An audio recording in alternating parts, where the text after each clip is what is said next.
پیارے دوستو، آج میں آپ کے ساتھ ایک ایسی سبق آموز کہانی شیئر کرنے والی ہوں جس کو سننے کے بعد آپ لوگ بھی حیران رہ جائیں گے کہ کیسے ایک نیک حافظ قرآن لڑکی نے قبر میں بچے کو پیدا کیا۔ ایک حاملہ یعنی پریگننٹ لڑکی کو قبر میں کیوں دفنا دیا گیا؟ پھر جو ہوا یہ جان کر آپ لوگوں کی بھی روح کانپ جائے گی، کیونکہ اس ویڈیو میں خاص کر ہماری ماں بہنوں کے لیے ایک بہت بڑا سبق ہے۔ نوید نام کا ایک شخص یہ بتاتا ہے کہ آج سے تقریباً 5 سال پہلے کی یہ بات ہے۔ میرا تعلق ایک ایسے خفیہ گروہ سے تھا جو چوری کیا کرتا تھا، ڈاکہ ڈالا کرتے تھے۔ چوری کرنے کے بعد ہم لوگ الگ الگ ہو کر چھپ جایا کرتے تھے تاکہ پولیس ہمیں پکڑ نہ سکے۔ ایک مرتبہ رات میں کسی بینک کو لوٹنے کے بعد میں اور میرے دوست فوراً وہاں سے فرار ہو گئے۔ میرے ساتھی تو فرار ہو چکے تھے لیکن میں پولیس کی نظروں میں آ گیا اور پولیس میرے پیچھے پڑ گئی۔ میں تیزی سے بھاگتا ہوا الگ الگ رستے بدلتا ہوا اور آخرکار پولیس کی نظروں سے چھپنے میں کامیاب ہو گیا۔ پھر میں ایک بس پر بیٹھ گیا اور دور کہیں جا کر اتر گیا۔ جہاں میں اترا تھا وہ ایک سنسان گاؤں تھا۔ اس جگہ کے بارے میں مجھے کچھ بھی معلوم نہیں تھا، بس مجھے ایک فکر تھی کہ کہیں پولیس مجھے پکڑ نہ لے۔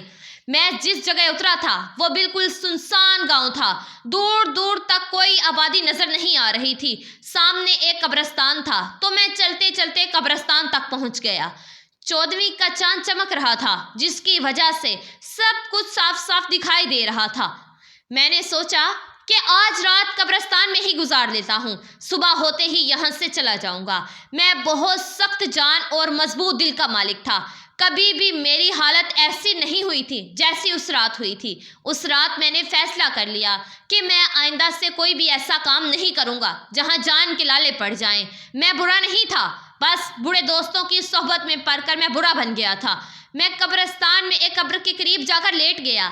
میرے پاس ایک چادر تھی جو کافی موٹی تھی۔ شال اپنے اوپر تان کر میں وہیں پر سونے ہی والا تھا کہ مجھے ایک آواز سنائی دی۔ یہ کسی لڑکی کی آواز تھی جو چیخ کر کہہ رہی تھی کہ بھائی مجھے مت مارو، آپ کو اللہ کا واسطہ مجھے مت مارو، میں نے کچھ نہیں کیا، میں گناہ گار نہیں ہوں۔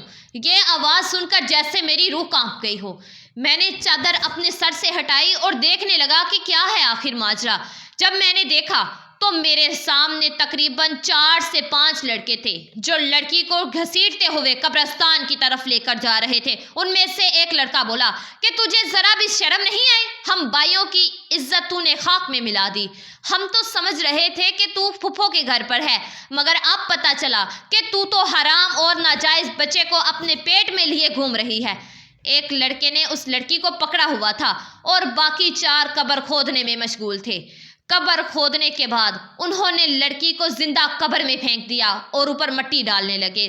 یہ منظر دیکھ کر تو میرے ہوش ہی اڑ گئے، میں حیران و پریشان رہ گیا۔ ان میں سے ایک لڑکا بولا کہ جلدی جلدی کرو کوئی دیکھ نہ لے۔ انہوں نے جلدی جلدی لڑکی کو زندہ قبر کے اندر دفن کر دیا اور وہاں سے چلے گئے۔ لڑکی کو قبر میں زندہ دفن کرنے کے بعد وہ سب وہاں سے بھاگ گئے۔ میں ایک دم اپنی جگہ سے اٹھا اور اس قبر کے قریب گیا اور جلد بازی میں وہ لوگ کدال وہیں چھوڑ کر بھاگ گئے تھے۔ میں نے جلدی سے اس قبر کو دوبارہ کھودنا شروع کر دیا کیونکہ میں نے دیکھا تھا کہ اسے زندہ زمین کے اندر دفن کیا گیا ہے۔ میری پوری کوشش یہی تھی کہ میں اس لڑکی کو قبر سے زندہ باہر نکال لوں۔ جب اس لڑکی کی چیخ کی آواز قبر کے اندر سے مجھے سنائی دے رہی تھی تو مجھے حوصلہ ہوا کہ وہ لڑکی ابھی تک زندہ ہے۔ میں اپنی پوری طاقت لگا رہا تھا کہ جلدی جلدی قبر کو کھود سکوں۔ میں کوئی نیک انسان تو نہیں تھا، ایک عام سا آدمی تھا، لیکن میری جگہ اگر کوئی بھی ہوتا تو زندہ دفن ہونے والی لڑکی کو نکالنے کی کوشش ضرور کرتا۔ میرے خیال سے کوئی بھی اتنا بے ضمیر نہیں ہو سکتا جتنا اس لڑکی کے بھائی تھے۔ کسی لڑکی کو زندہ قبر میں دفن کرنا یہ کہاں کی انسانیت ہے؟ میں قبر کو کھود رہا تھا۔ میں نے قبر میں ایک سوراخ بھی کر دیا تاکہ لڑکی تک آکسیجن آسانی تک پہنچتی رہے، لیکن اچانک ہی اس لڑکی کی چیخیں بلند ہونے لگی تو میری جان نکل گئی۔ مجھے لگا کہ شاید وہ مر گئی ہے۔ میں نے اس کی آواز سننے کی بہت کوشش کی، میرا پورا جسم کانپ رہا تھا۔ تھوڑی دیر تک کوئی آواز نہ آئی تو مجھے مایوسی ہونے لگی، لیکن میری حیرت کی انتہا نہ رہی جب اچانک سے قبر کے اندر سے ایک بچے کے رونے کی آواز سنائی دینے لگی۔ لگی۔ میں بہت پریشان ہو گیا کہ بچے کی آواز آخر کہاں سے آ رہی ہے اور کیسے آ رہی ہے، جبکہ قبر میں تو صرف ایک لڑکی کو دفنایا تھا، تو بچہ کہاں سے آ گیا؟ میں ڈرنے والوں میں سے تو نہیں تھا، لیکن اس وقت میں بہت زیادہ ڈر گیا تھا۔ اب مجھے لڑکی کی بھی ہلکی ہلکی آواز سنائی دے رہی تھی، یعنی لڑکی اب تک زندہ تھی۔ میں خوفزدہ تو بہت زیادہ تھا، لیکن جو بھی تھا مجھے قبر کھودنی تھی اور لڑکی کو باہر نکالنا تھا۔ میں نے ایک بار پھر سے اپنے اندر ہمت جمع کی، لیکن جیسے ہی قبر مکمل طور پر کھلی تو مجھے ایسا لگا کہ جیسے میرے پیروں تلے سے زمین نکل گئی ہو، کیونکہ قبر میں ایک پیدا ہوا بچہ تھا اور وہ لڑکی نڈھال سی قبر میں پڑی ہوئی تھی۔ مجھے یہ سمجھنے میں کوئی لمحہ نہ لگا کہ وہ لڑکی حمل سے تھی اور اس نے قبر میں بچے کو جنم دیا ہے۔ میں نے ہمت کر کے اس لڑکی کو اور اس کے بچے کو قبر سے باہر نکالا۔ میری جو شال تھی میں نے اسے اس لڑکی کے جسم پر ڈھانپ دیا۔ لڑکی کی حالت بہت غیر تھی، وہ بہت تکلیف میں تھی اور وہ بچہ مسلسل روئے جا رہا تھا۔ میری کچھ بھی سمجھ میں نہیں آ رہا تھا کہ آخر میں کروں تو کیا کروں۔ اچانک سامنے سڑک پر مجھے ایک گاڑی دکھائی دی۔ میں نے اس بچے اور ماں کو چھوڑ کر جلدی سے سڑک کی طرف بھاگا۔ میں نے سڑک پر جا کر گاڑی کو روکنے کی کوشش کی، پتہ نہیں کیسے، لیکن اتنی رات میں بھی وہ لوگ رک گئے، لیکن وہ لوگ بہت خوفزدہ ہو گئے۔ میں نے ان سے کہا کہ میری بیوی اور میں قبرستان سے گزر رہے تھے۔ اچانک قبرستان میں ہی میری بیوی کو درد شروع ہو گیا اور اس کی ڈلیوری ہو گئی۔ میں نے ان سے مدد کے لیے کہا۔ تصدیق کرنے کے لیے وہ لوگ میرے سامنے آئے اور اس لڑکی اور اس بچے کو دیکھ کر سارا معاملہ سمجھ گئے اور انہیں میری بات پر بھی یقین ہو گیا۔ ان میں سے ایک عورت نے کہا کہ ان تینوں کو شاید مدد کی ضرورت ہے۔ واقعی یہ لوگ بہت بڑی مصیبت میں ہیں۔ کار والوں نے ہماری مدد کی اور اس لڑکی اور بچے کو ہاسپٹل لے گئے۔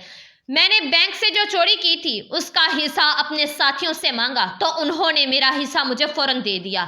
میں لڑکی کو اس جگہ لے آیا جہاں میں خفیہ طور پر رہا کرتا تھا۔ جب اس لڑکی کی حالت کچھ سنبھل گئی تو میں نے اس سے سارا معاملہ پوچھا۔ اس نے مجھے اپنی کہانی بتانا شروع کی اور بتایا کہ میرا نام عائشہ ہے، میں ایک نیک حافظ قرآن لڑکی تھی۔ ایک دن اچانک کالج سے واپس آتے ہوئے ایک لڑکا میرے پیچھے لگ گیا اور اس نے مجھے ایک خط دیا جس میں لکھا ہوا تھا کہ وہ مجھ سے بہت زیادہ پیار کرتا ہے۔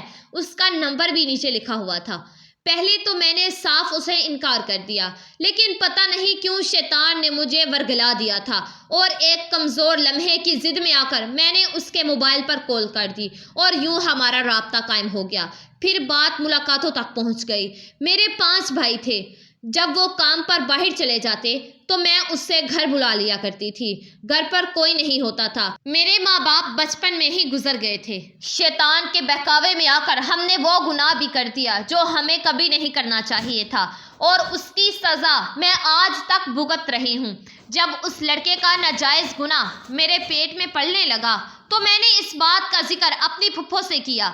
میری پھپھو نے مجھے بہت زیادہ باتیں سنائی اور انہیں اپنی عزت بچانی تھی، اس لیے وہ مجھے ڈاکٹر کے پاس لے کر گئی، لیکن پانی سر سے اوپر گزر چکا تھا۔ ڈاکٹر نے کہا کہ اب حمل ضائع نہیں ہو سکتا ورنہ لڑکی کی بھی موت ہو جائے گی۔ میں نے اس لڑکے سے رابطہ کیا اور کہا کہ اپنا رشتہ میرے گھر بھیج دے، اور آگے سے اس نے کہا کہ یہ بچہ نہ جانے کس کا ہے اور میں اس پر الزام لگا رہی ہوں اور مجھ جیسی بد کردار لڑکی سے وہ کبھی شادی نہیں کر سکتا۔ اب معاملہ بہت سنگین ہو چکا تھا۔ میری پھپھو نے مجھ سے کہا کہ اگر اس بات کا علم تمہارے بھائیوں کو ہو گیا تو وہ تمہیں جان سے مار دیں گی۔ میری پھپھو نے میرے بھائیوں کو میری بیماری کی جھوٹی کہانی سنائی اور کہا کہ وہ مجھے کچھ مہینوں کے لیے اپنے ساتھ لے کر جا رہی ہے۔ میرے بھائیوں نے کہا کہ یہ ہمارا کھانا وغیرہ بناتی ہے، ہم کیسے اس کے بغیر گزارا کریں گے؟ ہم تو دن کو کام پر چلے جاتے ہیں، پیچھے سے یہ سارا گھر سنبھالتی ہے۔ پھپھو نے کہا کہ یہ بہت بیمار ہے، تم لوگ شادی کر لو یا گھر پر کوئی کام والی لے آؤ۔ اگر تم لوگوں کو کوئی کام والی چاہیے تو شادی کر لو۔ نہ جانے پھپھو نے کیسے میرے بھائیوں کو راضی کیا اور اپنے ساتھ مجھے اپنے گھر لے آئی۔ پھپھو کے گھر میں ان کی بیٹی اور ایک بیٹا رہتا تھا۔ انہیں ساری کہانی مجبوراً سنانا پڑی۔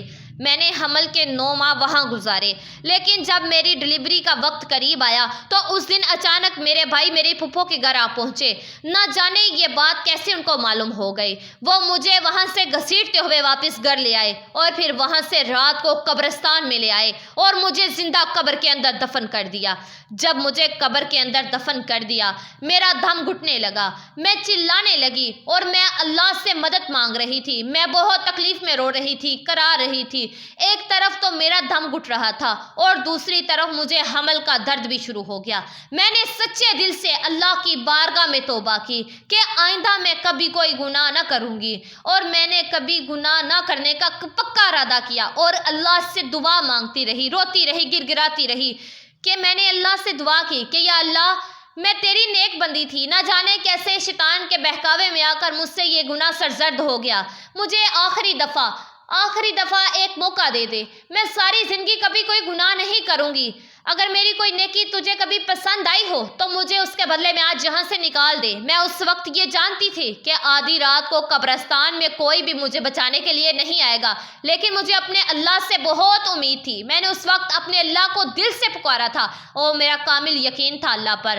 انہوں نے قبر پر زیادہ مٹی نہیں ڈالی تھی۔ اس کے بعد تم آ گئے، تم نے پہلی ہی کوشش میں میرے ہوا کا رستہ کھول دیا تھا۔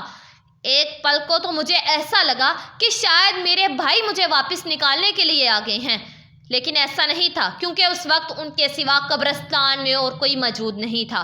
لیکن پھر میرا دماغ کام کرنا بند کر چکا تھا، کیونکہ بچے کی پیدائش کا وقت بہت قریب آ چکا تھا۔ کتنی عجیب بات ہے نا، میں یہ سوچ کر حیران ہوں کہ میرا بچہ کیسا بچہ ہے جس نے اپنی پہلی سانس قبر کے اندر لی۔ لوگ تو دنیا میں آتے ہیں اور آخری سانسوں کو پورا کرنے کے بعد قبرستان میں جاتے ہیں، لیکن اس انوکھے بچے کی زندگی کی شروعات ہی انوکھی تھی، جس نے زندگی کی پہلی سانس قبر کے اندر لی تھی۔ میں نے اللہ سے وعدہ کیا تھا کہ اب میں کبھی کوئی گناہ نہ کروں گی، اور اپنے تمام گناہوں سے میں سچی توبہ کر چکی تھی۔ ہم اپنے رب کو بھلا دیتے ہیں، گناہوں میں لگ جاتے ہیں، لیکن وہ ہمیں کبھی نہیں بولتا۔ میں تہجد گزار لڑکی تھی، حافظ قرآن لڑکی تھی، خوب عبادت کرتی تھی، لیکن میں بہک گئی، اپنے رب کو بھلا بیٹھی تھی۔ لیکن دیکھو تو صحیح اللہ نے کس طرح میری مدد کی، اور آج میں یہ سوچ رہی ہوں کہ کیسے میں نے اپنے اتنے مہربان رب کی نافرمانی کی تھی، اس شخص کی خاطر جو بد کردار کا الزام لگا کر مجھے بیچ رستے میں چھوڑ کر چلا گیا۔ نوید کہتا ہے کہ عائشہ مجھے اپنی کہانی سنا کر پھوٹ پھوٹ کر رونے لگی تو میں بھی سوچ میں پڑ گیا کہ یہ تمام واقعہ میرے لیے بھی بہت ہی عبرتناک تھا۔ میں بھی اس واقعے کا حصہ تھا۔ اسی وقت میں نے بھی اللہ کی بارگاہ میں اپنے سچے دل سے توبہ کی اور میں نے عائشہ کے ساتھ نکاح کرنے کا فیصلہ کر لیا۔ عائشہ سے شادی کا فیصلہ صرف میں نے اپنے اللہ کی رضا کے لیے کیا تھا، تاکہ اللہ میرے پچھلے تمام گناہوں کو معاف کر دے۔ آج میں علم رکھنے والا بندہ ہوں۔ میں نے اسلام کے بارے میں بہت کچھ سیکھا ہے۔ میری بیوی عورتوں کو درس دیتی ہے اور اللہ کے فضل و کرم سے ہم ایک خوشحال زندگی گزار رہے ہیں۔ آج محسوس ہوتا ہے کہ زندگی میں ہر طرف سکون ہے اور نور ہی نور ہے۔ سبحان اللہ۔ امید کرتی ہوں کہ یہ ویڈیو آپ لوگوں کو ضرور پسند آئے گی۔ اس ویڈیو سے آپ لوگوں کو ایک بہت اچھا میسج ملا۔ اگر ویڈیو پسند آئی ہو تو اس کو صدقہ جاریہ سمجھ کر آگے شیئر لازمی کیجیے گا، اور اگر آپ نمرہ وائس چینل پر نئے ہیں تو پلیز چینل کو لازمی سبسکرائب کر دیجیے گا۔ جزاک اللہ۔